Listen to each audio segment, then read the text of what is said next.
નમસ્કાર દર્શક મિત્રો, આપ નિહાળ રહ્યા છો સાઈ ગ્રુપ મીડિયા હાઉસ દ્વારા સંચાલિત નવસારી લાઈવ અને ઝટપટ ન્યૂઝ. દિવસભરની ઘટનાઓથી અવગત કરાવતું એકમાત્ર બુલેટિનમાં જુઓ દેશ અને દુનિયાના આજના મહત્વના સમાચાર. એક તરફ ચૂંટણીનો રાજકીય માહોલ, રાજકીય ગરમાવો, બીજી તરફ સૂર્યનો તાપ અને ત્રીજી તરફ એક મહિલાના ઉત્કર્ષનો ઉજાસ. હા, અહીંયા એને તાપ નહીં કહું પણ ઉજાસ છે અને ઉજાસ પથરાયો છે દરજીપત્રી વાડીમાં 17 અને 18 તારીખે અહીંયા સંકલ્પનું એક્ઝિબિશન આ 4 મહિલાઓ દ્વારા નિર્મિત થયું છે અને એ જે સંકલ્પનું એક્ઝિબિશન છે એમાં અનેક સ્ટોલ ધારકો પોતાની અવનવી વેરાયટીઓ, અવનવી ચીજો અને સાથે સાથે પોતાના સપના લઈને આવ્યું છે.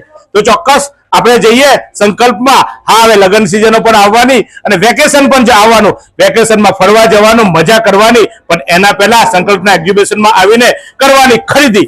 કારણ કે જ્યારે સારું ખરીદીશું, સારા પહેરીશું, સારી વસ્તુ વાપરીશું તો સારા દેખાઈશું. અને આજકાલ દેખાડાનો જમાનો છે, પણ તમારું અંતર પણ ખુશ થાય અને સાથે સાથે તમે પહેરેલી વસ્તુઓ પણ ચમકે એવા સંકલ્પ સાથે આવો સંકલ્પના એક્ઝિબિશનમાં.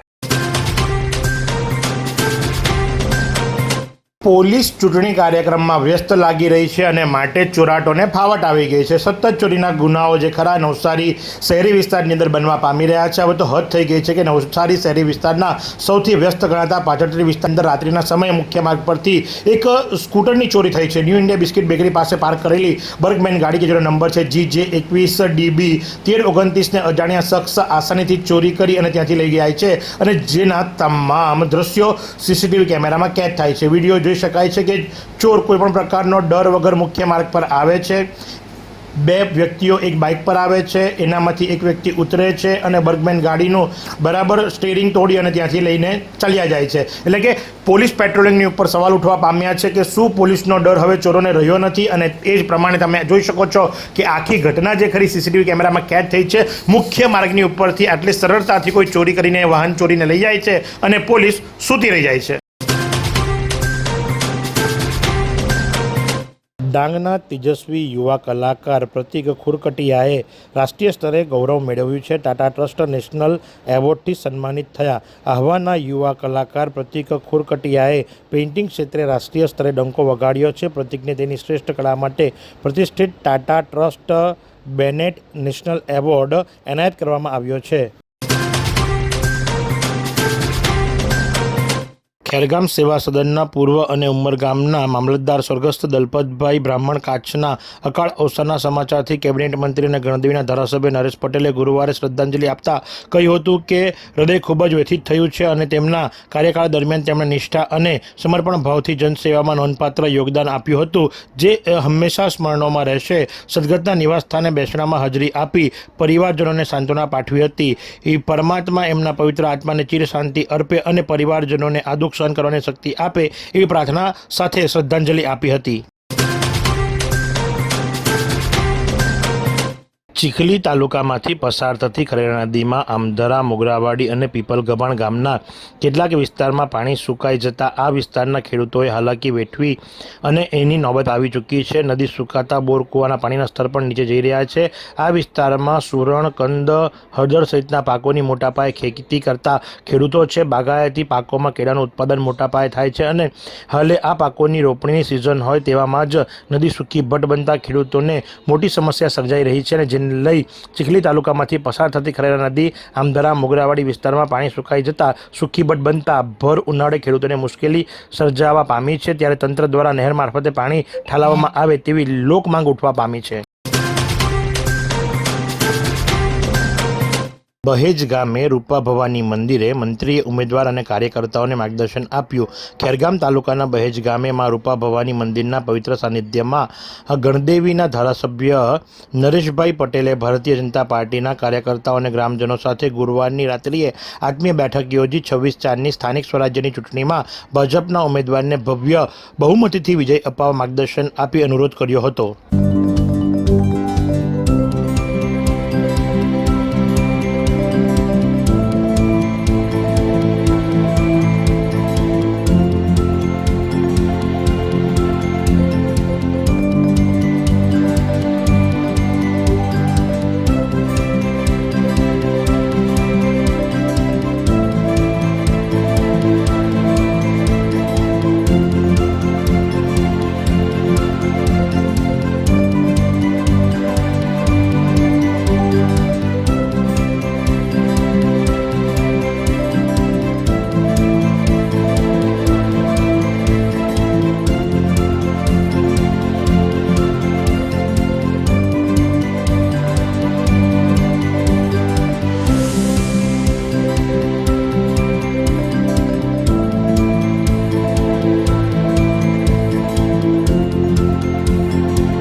મરીન ટાસ્ક ફોર્સ દ્વારા સઘન કોસ્ટલ પેટ્રોલિંગ ગુજરાત રાજ્યના દરિયાઈ સુરક્ષાની તકેદારી અંતર્ગત આતંકવાદી પ્રવૃત્તિઓ અટકાવવા તેમજ કાંઠાની અંદર શંકાસ્પદ વસ્તુઓને અટકાવવા બોટ તેમજ પ્રવાસીઓ કે અન્ય કોઈપણ હિલચાલ અને હેરાફેરી તેમજ કેફી પદાર્થો દાણચોરીના અટકાવવાના પ્રયાસના હેતુથી એટીએસ અને કોસ્ટલ સિક્યુરિટીના અધિકારી તેમજ અધિક્ષક તેમજ નવસારી જિલ્લાના 53 કિલોમીટરના દરિયાઈ વિસ્તારમાં 5 થી 10 કિલોમીટરની વ્યૂહરચનામાં અલગ અલગ કોસ્ટલ વિસ્તારમાં ફૂટ પેટ્રોલિંગ દ્વારા સઘન કોસ્ટલ પેટ્રોલિંગ કરવામાં આવ્યું છે અને જે સંદર્ભે 17/4/2026ના રોજ ફિશ લેન્ડિંગ સેન્ટર ગણાતા ભટ્ટ ગામથી કનાઈ ખાડી સુધી નવસારી સેક્ટરના નાયબ પોલીસ અધિક્ષક R.H. પટેલ અને પોલીસ ઇન્સ્પેક્ટર J.U. પટેલ તથા મરીન ટાસ્ક ફોર્સના કમાન્ડોની અલગ અલગ ટીમો દ્વારા સંયુક્ત રીતે કોસ્ટલ વિસ્તારમાં શંકાસ્પદ ઇસમો, શંકાસ્પદ વાહનો, શંકાસ્પદ બોટ, અવાવરુ જગ્યાનું ચેકિંગ હાથ ધરવામાં આવ્યું હતું. આજના હવામાનની વાત કરવામાં આવે તો આજનું મહત્તમ તાપમાન 36.5 ડિગ્રી સેન્ટીગ્રેડ અને લઘુત્તમ તાપમાન 23 ડિગ્રી સેન્ટીગ્રેડ નોંધવા પામ્યું હતું. સવાર દરમિયાન હવામાં ભેજનું પ્રમાણ 96%, સાંજ દરમિયાન 44% નોંધવા પામ્યું હતું. 4 કિલોમીટર પ્રતિ કલાકની ઝડપથી પવન ફૂંકાઈ રહ્યો હતો અને પવનની દિશા સાઉથથી વેસ્ટ તરફની હતી. નવસારીના દૂધ તળાવના કિનારે આશરે 400 વર્ષ પુરાણું ઐતિહાસિક અને ભક્તોની આસ્થાના શ્રદ્ધા તથા પ્રતીક સમાન આશાપુરી માતા મંદિર આવ્યું છે. નવસારી ઉપરાંત દક્ષિણ ગુજરાતના અનેક ભક્તો દર્શન પૂજન અર્ચન કરી ટ્રસ્ટના પ્રમુખ કાંતિભાઈ દેસાઈ, ઉપપ્રમુખ ઘનશ્યામભાઈ પટેલ, મંત્રી ધનંજય ભટ્ટ અને ટ્રસ્ટીઓના માર્ગદર્શન હેઠળ વર્ષ 2025-26માં વિવિધ સેવાકીય પ્રવૃત્તિઓ કરવામાં આવી હતી, જેમ કે બ્લડ ડોનેશન કેમ્પ, રોટરી આઈ હોસ્પિટલના સહયોગથી આઈ કેમ્પ, વિદ્યાર્થીઓને રાહત દરે નોટબુક વિતરણનો કાર્યક્રમ, સાથે જ આશાપુરી માતા મંદિર ટ્રસ્ટના ફંડમાંથી વર્ષ 2025-26માં નવસારી શહેર તથા આસપાસની ટ્રસ્ટ સંચાલિત હોસ્પિટલના જનરલ વોર્ડમાં દાખલ થયેલા જરૂરિયાતમંદ દર્દીઓના બિલમાં રાહત સ્વરૂપે સહાય કરવામાં આવી હતી, જેમાં ડાબુ હોસ્પિટલને 2,01,160, Lions hospital 4,05,840, Sardar hospital 2,82,125, Sushrusha hospital 4,77,083 અને મરોલિયા હોસ્પિટલ 1,32,590, અમૃતલાલ દેસાઈ હોસ્પિટલ વેસમાં 4,09,330 તેમજ સ્ટાફ સહાય 60,000 અને અન્ય સહાય 1,500 આમ કરવામાં આવી છે. ઉનાઈમાં મોચી જ્ઞાતિ પરિષદની પ્રતિનિધિ સભા મળી, નવી સમિતિ રચાઈ, અશોક ચાવડા ત્રીજી વખત પ્રમુખ પદે ચૂંટાયા. સુરત વલસાડ જિલ્લા ક્ષત્રિય મોચી જ્ઞાતિ પરિષદની ત્રિવાર્ષિક 5 ટ્રસ્ટીઓની ચૂંટણી માટે પ્રતિનિધિ સભા શ્રી તીર્થ ઉનાઈ ખાતે નંદુબા રાઘાભાઈ મંડપમાં 11મી એપ્રિલે મળી હતી, જેમાં વાપીથી તાપી કાર્યક્ષેત્રના આશરે 500 જેટલા સભ્યો હાજર રહ્યા હતા. હાલના ટ્રસ્ટીઓ દ્વારા શાંતિયજ્ઞથી સભાનો આરંભ કરવામાં આવ્યો હતો. માજી પ્રમુખ ડોક્ટર વિજય ચાપાનેરે પોતાના કાર્યકાળ દરમિયાન થયેલા કામોની જાણકારી આપી હતી. મંત્રી કિશોર ચાપાનેરી સહસભા સમક્ષ રજૂ કરી હતી. ભોજન વિશ્રામ બાદ આગામી 3 વર્ષ માટે નવા ટ્રસ્ટી મંડળની રચના માટે ચૂંટણીનું આયોજન કરવામાં આવ્યું હતું. ચૂંટણી અધિકારી તરીકે મગનભાઈ ચૌહાણ અને સુધાબેન નરેન્દ્રભાઈ પરમારની નિમણૂક કરવામાં આવી હતી. અખાતી દેશોમાં થયેલા યુદ્ધની અસરને પગલે ડામરની અછત સર્જાતા ચીખલી તાલુકામાં ચૂંટણી ટાણે કરોડો રૂપિયાના વિકાસના કામો ખોરંભે પડ્યા છે, તો સાથે મરામતની પણ સમસ્યા સર્જાવા પામી છે. છેલ્લા દિવસોમાં ખાડી દેશોમાં થયેલા યુદ્ધના વિપરીત પરિણામો હવે જોવા મળી રહ્યા છે. સાથે જ તાલુકામાં ડામરની અછત સર્જાતા તાલુકા જિલ્લા વિકાસની સ્કીમ જે ખરી એ ખોરંભે ચડી જવા પામી છે. પંચાયતની ચૂંટણી ટાણે કરોડ રૂપિયાના વિકાસના કામો ખોરંભે ચડ્યા છે. તાલુકામાં માર્ગ, મકાન, હસ્તક, સણવલ્લા ટાકલ, રાનકુવા, રૂમલા અને ખારેલ ટાકલ માર્ગની કરોડ રૂપિયાના ખર્ચે કાયાપલટ કરવામાં આવી રહી છે. આ માર્ગને 4 લેન બનાવવાની કામગીરી પ્રગતિમાં છે. આ ઉપરાંત સુરખાઈ, અનાવલ, બિનાર માર્ગનું પણ વાઇન્ડિંગ કરવામાં આવી રહ્યું છે. પણ આ ઉપરાંત માર્ગ, મકાન, પંચાયત વિભાગ દ્વારા પણ કરોડોના કામો ખોરંભે ચડ્યા છે, કારણ કે ડામર અને રો મટીરિયલ મળવામાં મુશ્કેલીનો સામનો કરવો પડી રહ્યો છે.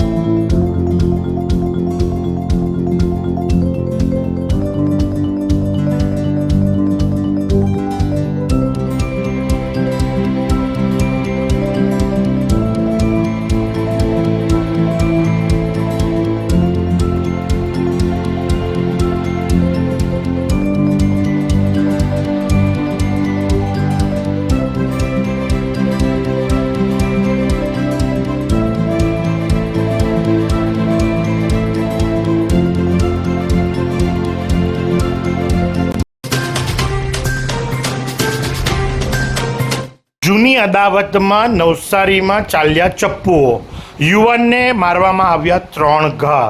જૂની અદાવતમાં ઇમરાન તૈયબ શેખની ઉપર હુમલો થયો. રાત્રિના 12:30 વાગ્યાના અરસાની અંદર લઝીઝ ચિકન કરીને રિંગ રોડ પર આવેલી દુકાન બહાર આ હિંસક હુમલો થયો, જેની અંદર 3 ચપ્પુના ઘા મારવામાં આવ્યા. આરિફ, કિશન અને એક અજાણ્યા શખ્સ વિરુદ્ધ હાલ ફરિયાદ નોંધાઈ છે અને ઇમરાન ખૂબ જ નાદુરસ્ત તબિયતના કારણે સુરત સિવિલની અંદર હાલ સારવાર લઈ રહ્યો છે. આ આરિફ, કિશન અને અજાણ્યો શખ્સ ફરાર થઈ ચૂક્યા છે અને ઇલેક્શન માથા પર હોય ત્યારે પોલીસની ઉપર તવાઈ વધવા પામી છે, કારણ કે આ રિંગ રોડના વિસ્તારની અંદર આ પ્રમાણે જ્યારે હત્યાના પ્રયાસો થતા હોય ત્યારે સીધા સવાલો જે ખરા એ કાયદો વ્યવસ્થા પર ઉઠી રહ્યા છે. જો કે પોલીસે પણ કમર કસી છે અને તાત્કાલિક અસરથી નાકાબંધીઓ ગોઠવી અને ફરાર આરોપીને પકડવા માટેની કવાયત હાથ ધરવામાં આવી છે. સ્થાનિક સ્વરાજ્યની ચૂંટણી જ્યારે માથા ઉપર આવી ચૂકી છે, ભારતીય જનતા પાર્ટી દ્વારા દરેક વોર્ડની અંદર કાર્યાલયોનું ઓપનિંગ કરવામાં આવી રહ્યું છે. ત્યારે તમે જુઓ કે વોર્ડ નંબર 4ની અંદર ભારતીય જનતા પાર્ટીના ઉમેદવારો દ્વારા કાર્યાલયનું ઉદ્ઘાટન કરવામાં આવ્યું. અરે એના બેનરની ઉપર એમના વડા અને જેમની વિચારસરણીને એવો ફોલો કરે છે એવા નરેન્દ્ર મોદી, કે જે પોતે સ્વચ્છતાના હિમાયતી છે અને સ્વચ્છતા માટે લોકોને જાગૃત કરે છે, અને એમના જ બેનર હેઠળ કદાચ આ જ ભારતીય જનતા પાર્ટીના જે ભાવિ કોર્પોરેટરો છે અને આમંત્રિત સદસ્યો અને જે વોર્ડજનો છે એ કદાચ સ્વચ્છતાને એડે મૂકી દીધી છે. મહાનગરપાલિકા દ્વારા ત્યાં જ 2 ડસ્ટબિન મૂકવામાં આવ્યા છે. અરે એટલી પણ તસદી ન લેવાય કે એ કચરો જે ખરો નાસ્તો કર્યા બાદ જે ડીશો જે ખરી એ કચરા પેટીમાં મૂકી શકે. એક બાજુ પાર્ટીના અગ્રણી શિરોમાન્ય કે જેની આઈડિયોલોજીને આખો દેશ ફોલો કરે છે, એને કદાચ આ જ પાર્ટીના નગરસેવકો અને ઉત્સાહી કાર્યકરો ભૂલી ગયા હોય એવું સ્પષ્ટપણે નજરે ચડી રહ્યું છે. ડાંગ જિલ્લા કોન્ટ્રાક્ટર એસોસિએશનની કલેક્ટરને રજૂઆત. ડાંગ જિલ્લા કોન્ટ્રાક્ટર એસોસિએશન દ્વારા જિલ્લા કલેક્ટરને સંબોધીને એક આવેદનપત્ર રજૂ કરવામાં આવ્યું છે, જેમાં હાલની વૈશ્વિક પરિસ્થિતિ અને ખાસ કરીને ખાડી યુદ્ધના પ્રભાવને કારણે બાંધકામ સામગ્રીના અભાવે ભાવમાં થયેલા અચાનક અને તીવ્ર વધારાને ધ્યાનમાં રાખીને કોન્ટ્રાક્ટરોને તાત્કાલિક રાહત આપવાની માંગણી કરવામાં આવી છે. કોન્ટ્રાક્ટરો પર વધતા ભાવોનો અસર પડી રહ્યો છે અને તે પણ ગંભીર અસર પડી રહ્યો છે. ડાંગ જિલ્લા કોન્ટ્રાક્ટર એસોસિએશને રજૂઆતમાં જણાવ્યું છે કે રાજ્યના વિવિધ વિભાગો દ્વારા બહાર પાડવામાં આવેલા ટેન્ડરોના આધારે કોન્ટ્રાક્ટરો રોડ, પુલ, ડેમ, કેનાલ, પાઇપલાઇન, ઇમારતો, એરપોર્ટ, હોસ્પિટલો તથા ઇલેક્ટ્રિકલ સુવિધાઓ જેવા અનેક વિકાસ કાર્યો કરી રહ્યા છે. આહવાના વિવિધ મત વિસ્તારોમાં ઈવીએમ નિર્દેશન, મતદારોને મત આપવાની પ્રક્રિયા સરળ બનાવવાના હેતુસર કાર્યક્રમનું આયોજન. સ્થાનિક સ્વરાજ્યની ચૂંટણી 2026 અંતર્ગત ડાંગમાં ચૂંટણી પ્રક્રિયા હવે તેના અંતિમ તબક્કે પહોંચી ગઈ છે. ફોર્મ પ્રક્રિયા બાદ હવે મતદારોને વધુ પારદર્શક અને લોકભોગ્ય બનાવવા માટે જિલ્લા વહીવટીતંત્ર દ્વારા સક્રિય કામગીરી હાથ ધરવામાં આવી છે. જિલ્લા કલેક્ટર અને જિલ્લા ચૂંટણી અધિકારી શાલિન દુહાનના માર્ગદર્શન હેઠળ મામલતદારો મતદાનની પદ્ધતિથી સરળતાથી માહિતગાર થઈ શકે તે માટે જિલ્લા ચૂંટણી તંત્ર દ્વારા ઈવીએમ નિર્દેશનના વિશેષ કાર્યક્રમોનું આયોજન કરાવ્યું છે. માત્ર ગણતરીના કલાકોમાં ચમત્કાર. વઘઈ પોલીસની ટીમે ગુમ થયેલી દીકરીને શોધી કાઢી પરિવાર સાથે કરાવ્યું ભાવાત્મક પુનઃમિલન.